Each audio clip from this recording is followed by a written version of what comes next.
One of my favorite quotes is by Siddhartha, and it says, "I have always believed, and still believe, that whatever good or bad fortune may come our way, we can always give it meaning and transform it into something of value."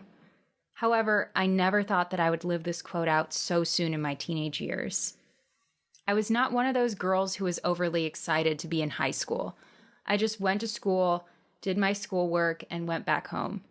School was nothing but a place to learn, after which I would go home and forget about it for the next 12 hours. My day started out as normal that day. My mother had woken me up early to do my morning chores, I ate my breakfast, and went to school.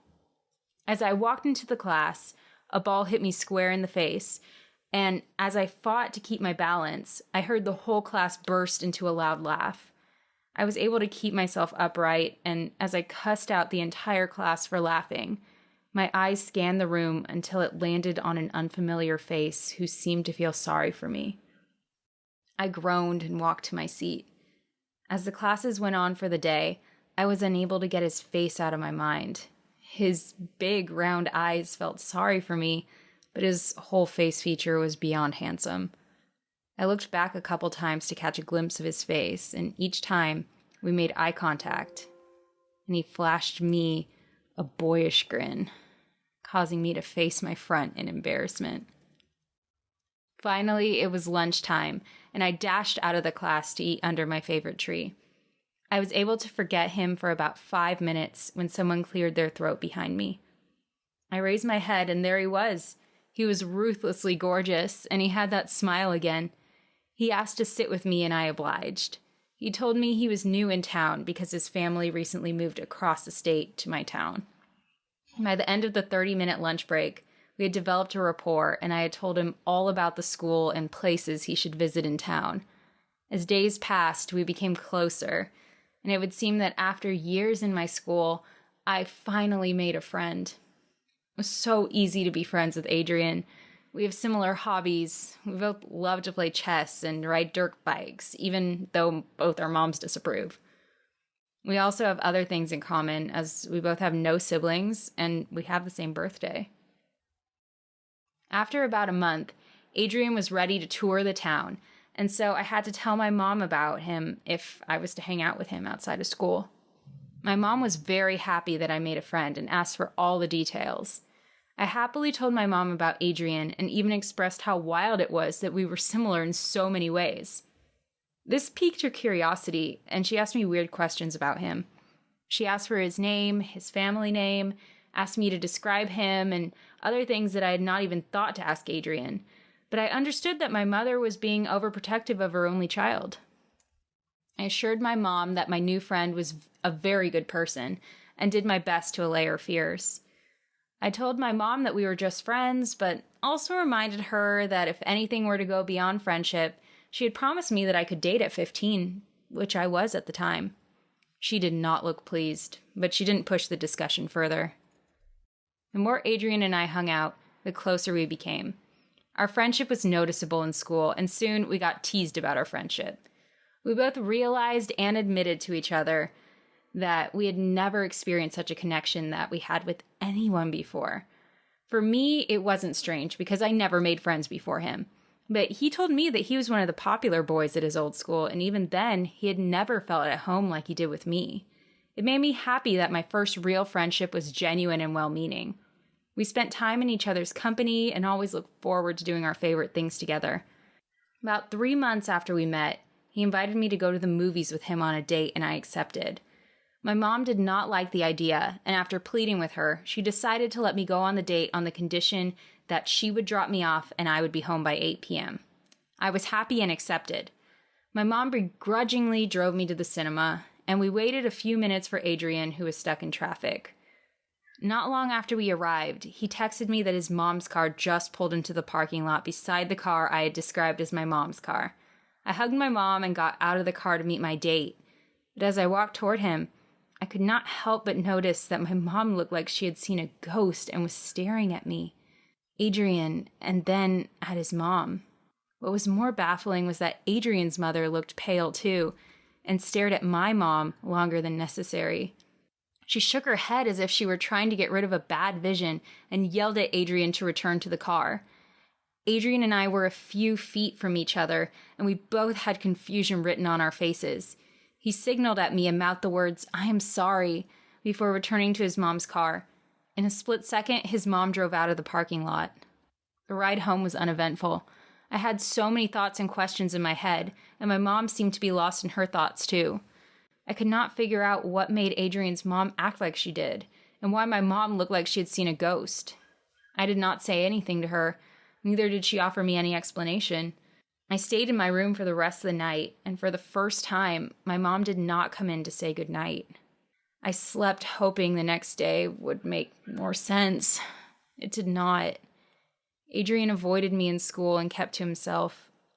He did not join me under the tree for lunch, and didn't even attend a chess meeting and left school the minute the last bell went off. Never had I been so confused in my life. I kept asking myself what I had done and played over the scene in my head repeatedly. For more than a week, we barely said a word to each other, and I had to deal with the rumors that he had dumped me. I was not bothered by the rumor and humiliation like I was with Adrian's new attitude. By the end of the second week, I had had enough, so I crossed him on the way home after school. I confronted him about what had happened and asked him what was wrong. He offered a lousy explanation about how he was too young to date, but I knew he was lying. Seeing that I would get no decent explanation from him, I let him go his way and promised to leave him alone forever. The first thing I did on getting home was go to my mother's room. I burst into tears and told her what had been going on. I made her realize that I knew that she knows something and pleaded with her to tell me what was wrong. I pestered her and promised to do whatever she wants if she would just let me in on what the issue was. She hugged me and asked me to sit down, which I did. My mom took a seat in front of me and sighed deeply. Suddenly, she burst into tears and told me the words I would never forget. "I think Adrian might be your twin brother." I chuckled at first, and then realized she was serious. In my 15 years of life, my mother never told me I was a twin, and now I was possibly dating my twin brother. It felt like a sick prank. My mother went on to explain that she had given birth to twins, a girl, which is me, and a boy, but as a single mother, she had no resources to take care of both children. She thought the best way she could give us a good life was to let her best friend, who'd been trying to have a baby for years, keep and raise one of us as hers. After that, her best friend had moved away, and she tried her best to live with the decision, even though she regretted it and missed the child she never got to raise. She then told me that her best friend was Adrian's mom, and she had been shocked to see her. I wanted to be mad at my mom, but I could not find the rage. She had made a tough call and had to live with it for years. Adrian would never call her mom, and that was hard enough as it is. To both our surprises, I stood up and hugged her. I told her that I loved her and respect the sacrifices she had to make, tough as they were. I decided to call Adrian on the phone and asked if we could talk. We met up at our spot and I discussed what my mother had told me. He seemed to have relief on his face as I spoke. His mother had opened up to him earlier, but he did not want to say anything to me because he thought I deserved to hear it from my mom. We cried for a little while together and hugged each other. We both admitted that we've always wanted siblings. After that time, we became even closer, and our families became interwoven. We decided to make the best of what could have been a volatile situation, and Adrian and I remain best of friends till today. My name is Emma. I'm 25 and live in a fairly nice home. Some would call me wealthy, but I don't like to brag. One day I was walking home and a group of boys jumped me. I couldn't defend myself against all of them. They were going to molest me. Luckily, a man that was walking by was able to stop them. He led me to somewhere safe, telling me that his name was Robert. He shared the same sense of humor as me. We quickly became good friends. After many months, our relationship grew to something more. I thought he loved me, but all he was after was my money. On one of my birthdays, he drew a beautiful portrait of me. I had no idea he was able to draw so well. I had that picture hung up on my wall for so long.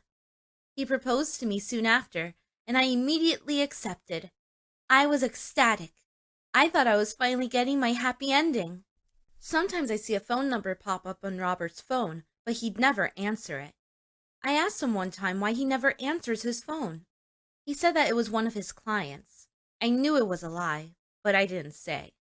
A few weeks later, I wanted to surprise Robert for being a great fiancé. I went to his house and hid in a closet until he came home.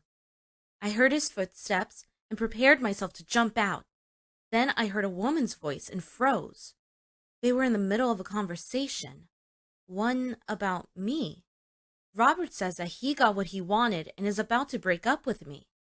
He was using me. I jump out of the closet and throw the wedding ring at his feet. I left that house with tears rolling down my cheeks. I cried as I drove home. My vision was so blurry I had to pull over my car. I continued crying for I don't know how long. It wasn't until I heard a knock on my car door that I realized I wasn't alone in the parking lot. I wiped my eyes and rolled down my window. "Hey," he said, "you probably shouldn't be driving in that condition. I can take you home if you'd like." I wasn't sure about letting a stranger drive my car, but I was also desperate about getting home. He told me his name was Alex and he was a banker. He looked trustworthy enough, so I agreed, still holding my phone if I needed to dial 911. Luckily, he was good to his word and brought me home. Weeks after that, we were still talking and Alex came to check up on me every day. I realized that not all men are like my ex, Robert, and I allow myself to open up. I somehow found love again with Alex. Alex proposed to me months later and we got married. It wasn't long after that I found out I was pregnant. I assumed it was Alex's and he did too. He was overjoyed about a child. One day he was using my phone while I was cooking and called me over. There was worry in his voice. Alex showed me a picture that I'd taken with Robert kissing me on my cheek. I'd forgotten to delete it. I tell Alex about Robert and explain that he has nothing to worry about. My ex was a jerk, and I delete the photo. A few days later, I gave birth to a baby boy. Alex mentions that the baby doesn't resemble him. I think he was worried that our baby wasn't his. 2 years pass, and Alex is still uncertain about our child. I try to tell him that it is definitely his, but he isn't convinced. We get a DNA test to put his concerns to rest. We wait a few weeks for the results. It is Alex's child. We were both relieved. Alex finally stops mentioning the resemblance of our child and we move on with life. It's a fairly normal and boring one, but I wouldn't trade it for the world.